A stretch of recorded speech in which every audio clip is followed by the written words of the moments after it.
contractor had tiled around the square where the toilet was and never gone all the way to the hole. So I asked my project manager, do you know anything about how this works? And I said, if they're tiling the bathroom, the toilet should be in the living room for a couple days. If it's not, they're not doing the job right. So I always say, make sure that the toilet's gone when they're tiling. You might want to talk about reglazing the tub. A lot of people don't know about that. You can hire people to do it, but there's also a Home Depot kit. That's about all I know that can't reglaze it. It only lasts maybe 4 or 5 years. Is that what you found? Yeah, it's a good way to redo a tub because it's hard to pull the tub, put a new tub in. But if you hire the guys that come in, it's a 2-part epoxy that they spray on there. It's like a brand new tub. Right. That's the better one. You hire them. You hire somebody, it's a couple $100. Yeah, $200 or $300. And that's what a new one looks like. They can do the tiles too. They can spray the tiles. Right, I've seen that where they just spray over the ground and the tiles and everything. In places that have hardwood floors, we bring in the guys who strip them. In the Midwest, I can get this done for less than $1,000 for the whole 800 square foot house. Is they strip this, that's what it looks like new. Here's an old one and then new, and that one we added laminate. Apologize for that. It looks dark on there. On my screen, it's a lot lighter. Higher end homes, we really do get the engineered or the real hardwood rather than the laminate. This was a maple that we did in a townhouse, but the townhouse was worth like $350, kind of like yours here. It's a 2-bedroom townhouse.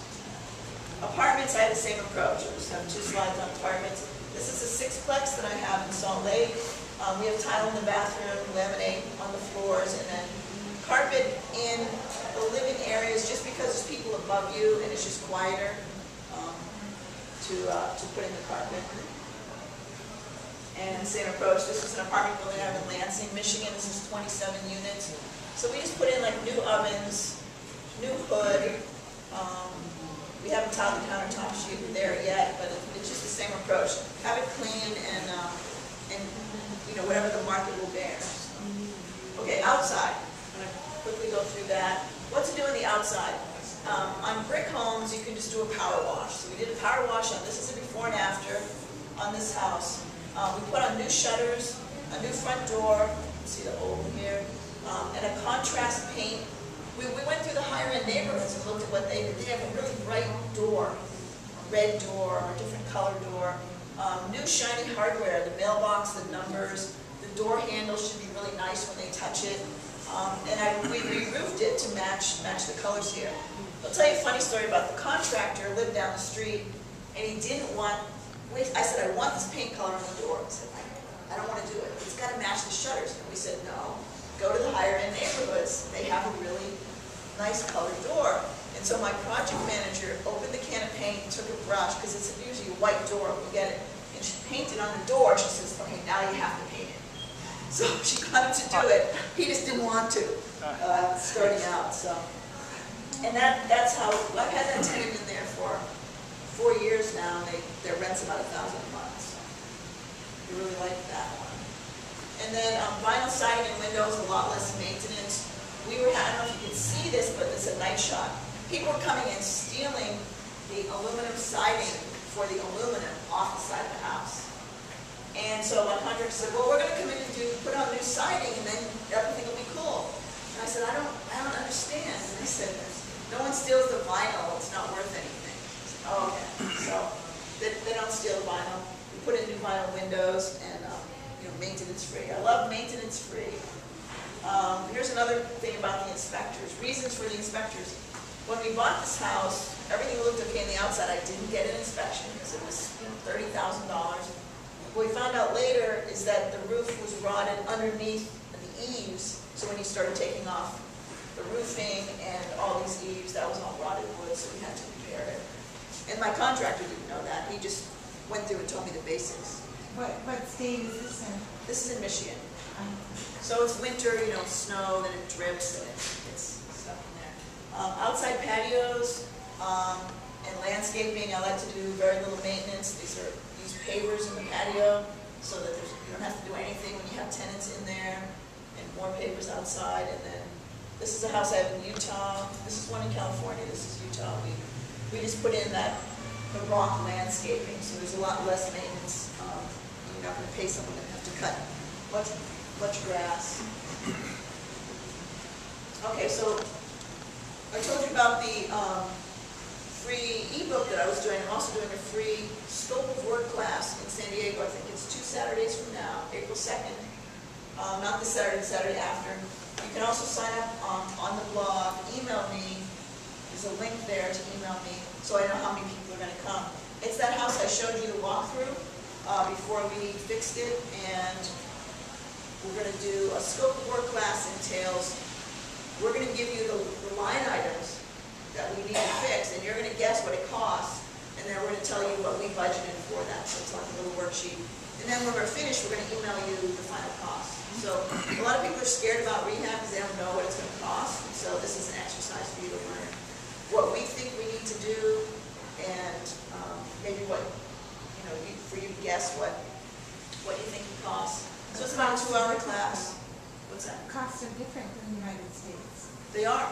They're different in different locations. So that's why you get 3 bids from the contractors. Sometimes we just set it up for like a whole day of having tile guys and carpet guys and paint guys just keep coming through. And they know that you're getting other bids, so they see the same trucks and they go, oh, I know Jack's bidding on this one, Who's going to get this deal? So they do know each other. But we'll just get as many bids as we can on all the subcontractors and stuff. Okay, so we hit 3 topics. There's one left to do. Wholesaling, who funds the deal? That's the private money. And then the rehabbing, we're having that free class. My contractor's going to be there as well, so that you can talk to the other people on the project about it. My last topic is trailer cash. Not trailer trash, trailer cash. And Dan wanted me to talk about an inexpensive way to break into our market and the economy here. It's low risk and it's a fast cash deal. We're buying mobiles in mobile home parks. If you know Lonnie Scruggs, there's a book written on it a while back called A Lonnie Deal, because he was so famous for doing this in Riverside, doing these doing these flips. And I tried following that in 2005. I was going into Hemet and looking for mobile home parks, and I found that the mobile home parks were not friendly, at least up there. They would not let you flip anything. And there is a rule against this in the California Code for the housing development. But what they would do is they wouldn't approve, if someone was older and wanted to move back with their kids, they wouldn't approve a new buyer. And that's in their contract, that they get to approve a new buyer in the park. They wouldn't approve the buyer, and then they just wait till that person gave up, and the park would take the mobile home back. So they were forcing people to not make money on their homes. That was criminal. But that's how it worked. Basically stealing their mobile homes from them. Yeah. That happened here. I think Lady Jean Hall on Hope Avenue started the landmark case for breaking up the rent control or whatever it was in the mobile home parks in California and stealing them. On the website, there's a whole guide that talks about that. There's that rule. They have to have justifiable reasons for not approving someone. But I was going up there, tried several parks, and they said, well, why would we let you do that? What do you think we do? And at the time, they could pull an old mobile off, and the new mobile home manufacturers would put a new one in there and sell it for about $100K. So that's how they were making, they made money on those. In fact, the park I'm working in said the mobile home manufacturers would pay $25K for the old mobiles so they could put a new one in. That shows you how much money they made off of it. They paid $25K to just pull an old one off, just to get the lot space. So the management must be friendly. I'm finding that they're more friendly now because there's hardly any mobile home manufacturers left. They can't really make money on them because the prices have come down. So you look at houses as one tier, condos as a second tier, and then mobile homes.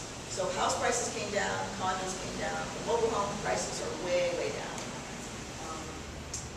So what we do is buy from the owner, we buy from the heirs, or we buy it at the auction when the heirs stop paying the park rent.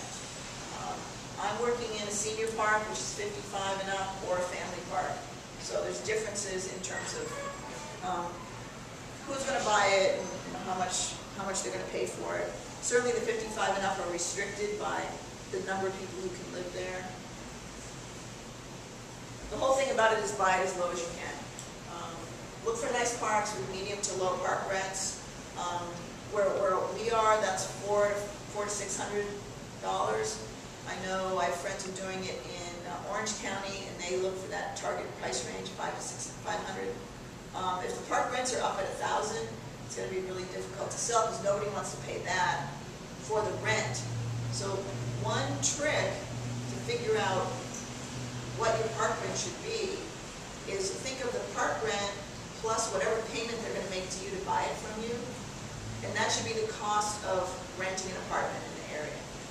Because the person's going to compare what's my payment to renting an apartment versus what's my payment to the park, plus if I need a note on it. There is a finance company in San Clemente, the only one left, that finances these, or you can finance the note yourself.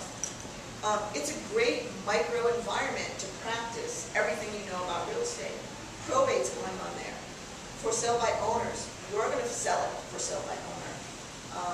There are agencies that do it, but they charge several $1,000s to market it.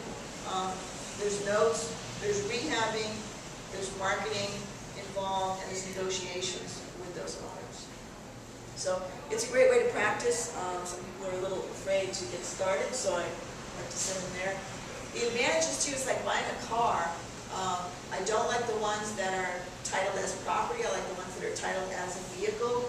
They're not titled with the DMV, but they're with the California Department of Housing and Community Development. And there's several offices of those around the state. You can just go right in there and do a closing.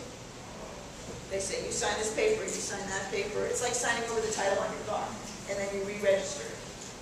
The taxes on the last one I did are $53 a year. Not the taxes, sorry, the registration. The re-registration, $53 a year. Once, if they let it go over to property tax, they're going to pay $2,000 to $3,000 a year to renew it. So the only reason people did that is when they were buying a mobile home for say $100,000, they didn't want to pay the sales tax. Because remember, when you buy a car, this is big sales tax. They didn't want to pay sales tax on $100,000, so they didn't pay it and let it go to a property tax situation. Now the county's collecting from them. The one I just sold for around $20,000, I think her sales tax was a couple hundred. So it wasn't a big deal. And I said, now you're only going to pay $50 a year, so don't worry about that. There's no permits because it's not a stick-built house. On the houses that were built, the manufactured homes have to be according to HUD regulations, but it's not like getting a permit from the city like we do on the rehab. That brings up another point. On the scope of work class, if you do come down to that, we give you also the plans, because we had an architect draw up the plans of what we were changing in the house, so I give you a PDF version of that. And then the California Housing Code just dictates what goes on outside the house, so the park will give you a notice that says you have to pave the driveway, change the step so that it's within some legal inches, or change the railing.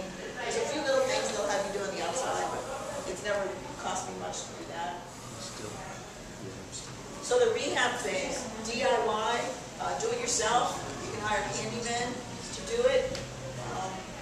And the principles are clean it up, fix up the kitchen and the bath so it's livable, marketing them on Craigslist. I have little signs, and we even market at bingos. We go to the bingo places because they do go play bingo. The senior park people go and play bingo a lot. So we market at those. We leave some flyers, or hairdressing places locally. So trailer crash. Here's some recent deals. I bought this one for $3,600. I just sold it last week for $19,500.